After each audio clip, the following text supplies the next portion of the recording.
पति बंटी एक कुली था। वो नदी पार से आने वाले पक्षियों के सामान को इधर से उधर करता था। एक दिन जब बंटी काम पर जा रहा था तब टुनटुनी उससे कहती है, अजी अपनी सेहत का भी ध्यान रखा करो। सभी किसी न किसी दिन छुट्टी लेते हैं, लेकिन तुम तो रविवार को भी काम करते हो। अरे पगली, अगर काम नहीं करूँगा तो घर कैसे चलेगा? तू तो माँ बनने वाली है, बच्चों का खर्चा बढ़ेगा। अगर काम नहीं करूँगा तो अपने बच्चों को अच्छी जिंदगी कैसे दूंगा? आपसे तो बात करना ही बेकार है। ये लीजिए पोटली, इसमें मैंने रोटी और चावल रख दिए हैं, समय से खा लीजिएगा।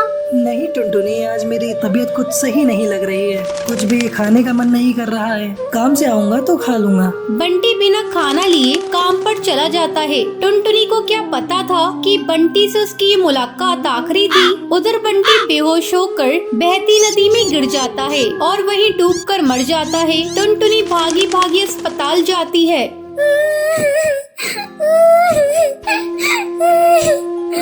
बंटी, ये क्या हो गया?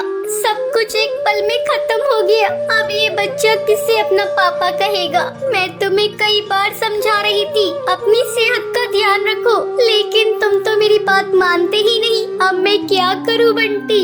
समय तेजी से पंख लगाकर उड़ने लगता है। टुनटुनी एक बच्ची को जन्म देती है। एक दिन टुनटुनी के पास डाकिया एक खत लेकर आता है। अरे ये खत तो कड़कनाथ सेठ की कंपनी की तरफ से आया है और मुझे बंटी की जगह कुली की नौकरी दी गई है। मुझे अपनी बच्ची के लिए नौकरी करनी ही होगी, तभी मैं उसे एक अच्छे स्कूल में पढ़ा पाऊंगी और उसे बेहतर भविष्य दे सकूंगी। अगले दिन से ही टुनटुनी कुली बनकर पक्षियों का बोझ उठाती थी। जब भी नदी के उस पार से कोई पक्षी आता था, टुनटुनी तेजी से उन पक्षियों के पास पहुंच जाती थी। बहन जी, क्या मैं आपका बोझ उठा लूं? अरे तुम तो एक चिड़िया हो, क्या तुम इतने बोझ को उठा सकती हो?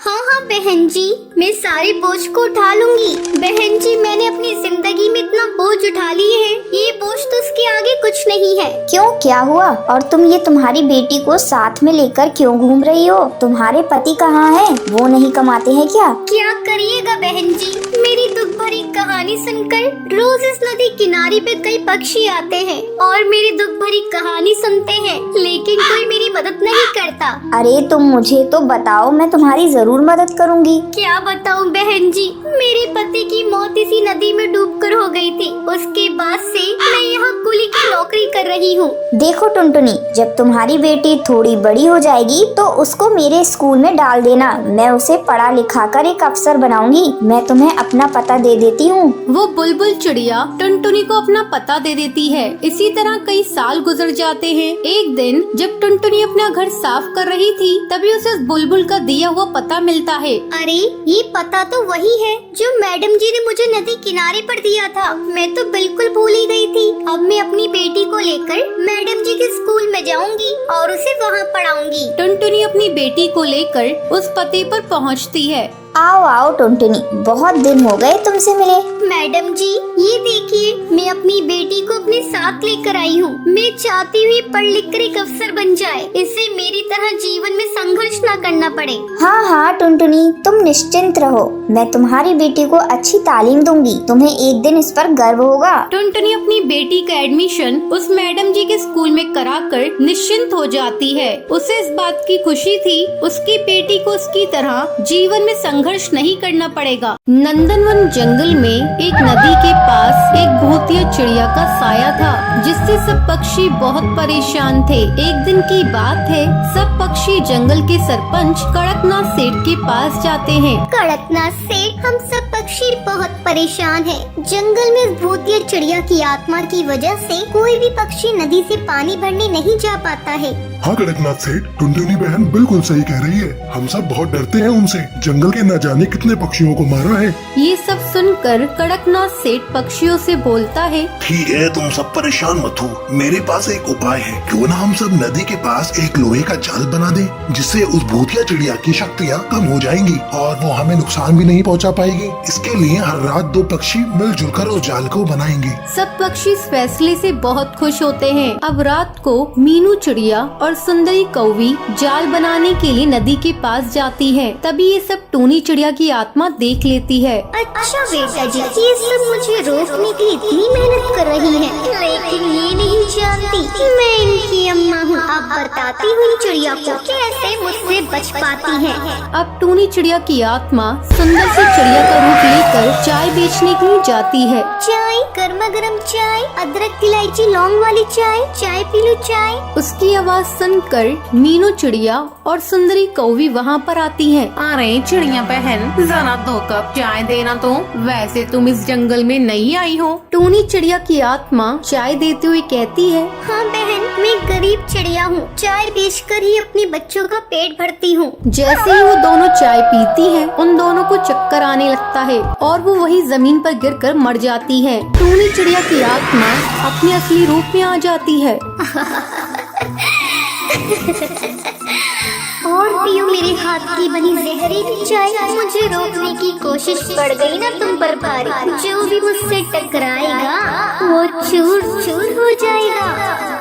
अगले दिन कालू कौआ नदी के पास काम देखने के लिए आता है। तभी वो देखता है मीनू चिड़िया और सुंदरी कौवी जमीन पर मरी पड़ी है। ये देखकर वो चिल्लाता है, अरे भाइयों जल्दी आओ, ये देखो क्या अनर्थ हो गया। सुंदरी कौवी और मीनू चिड़िया मर गई, लेकिन कैसे? तभी मोंटू कबूतर बोलता है, मुझे लगता है इन्हें किसी सांप ने काट लिया है। चलो छोड़ो ये सब, आज रात हमें ये जाल पूरा करना होगा। अब रात में कालू कौआ और मोंटू कबूतर नदी के पास जाल बनाने लगते हैं। काफी रात हो जाती है, वो दोनों थक जाते हैं। तभी टूनी चिड़िया की आत्मा चाय वाली का रूप लेकर वहाँ पर आती है। चाय, गर्मा गर्म चाय, अदरक इलायची लौंग वाली चाय, चाय पी लो चाय। फिर कालू कौआ और मोंटू कबूतर चाय पीने आते हैं। अरे चिड़िया बहन, जरा 2 कप चाय देना, आज हम बहुत थक गए हैं और पहले तुम्हें कभी यहाँ देखा नहीं। हाँ साहब, वो मैं पास वाले जंगल में रहती हूँ। मैं गरीब चिड़िया ऐसे ही अलग अलग जंगल में जाकर चाय बेचकर अपना गुजारा करती हूँ। ये सब छोड़िए, ये लीजिए आपकी गर्मा गर्म चाय। जैसे ही कालू कौआ और मोंटू कबूतर चाय पीते हैं, उन्हें भी चक्कर आने लगता है। ए चिड़िया, तूने इसमें क्या मिलाया था? टूनी चिड़िया की आत्मा अपने असली रूप में आ जाती है। मैं चिड़िया नहीं, चिड़िया की आत्मा हूँ। तुम उस जाल से मेरी शक्तियों को कम करना चाहते हो? भूल जाओ। अगर किसी ने भी मुझे जरा सी भी तकलीफ पहुँचाने की कोशिश की तो मैं उसे जान से मार दूंगी, जैसे मैं अब तक सब पक्षियों को मारती आई हूँ।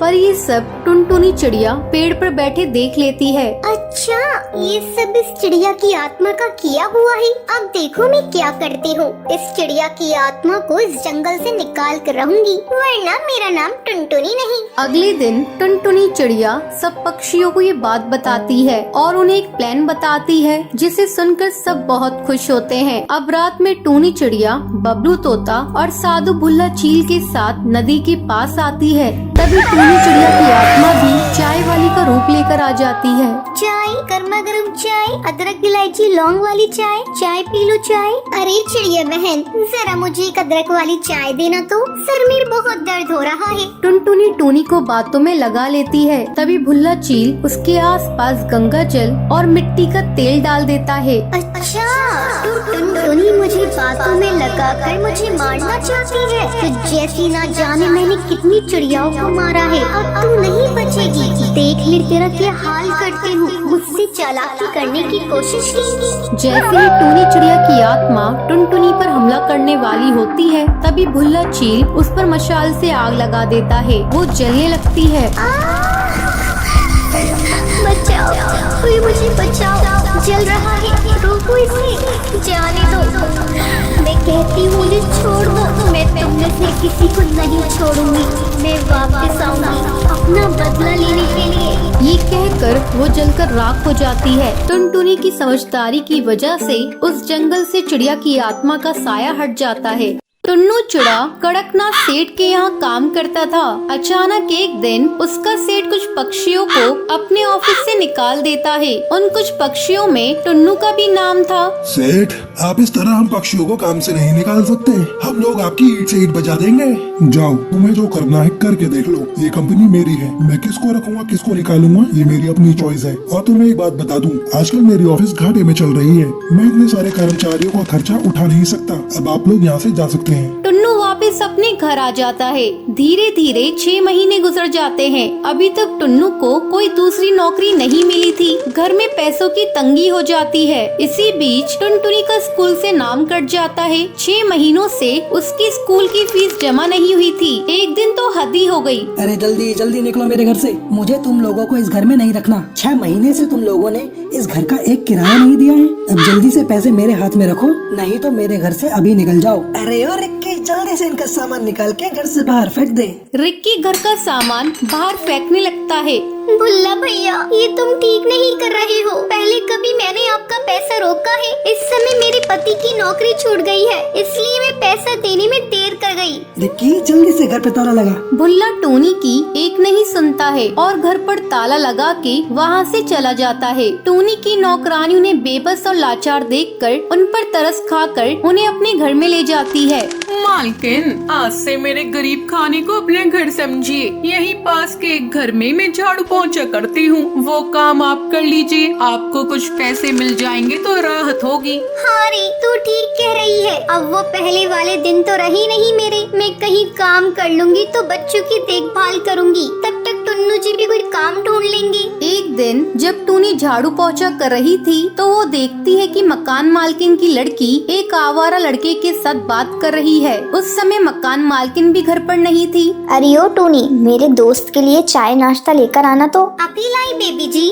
जब वो लड़का चला जाता है, बेबी जी, आप जानती हैं ये लड़का बहुत आवारा है, आप इससे मत मिला जुला कीजिए। खबरदार जो तुम मेरे मामले में बोली तो। और हाँ, इस बात को मेरी मम्मी को मत बताना, नहीं तो तुम्हारी खैर नहीं।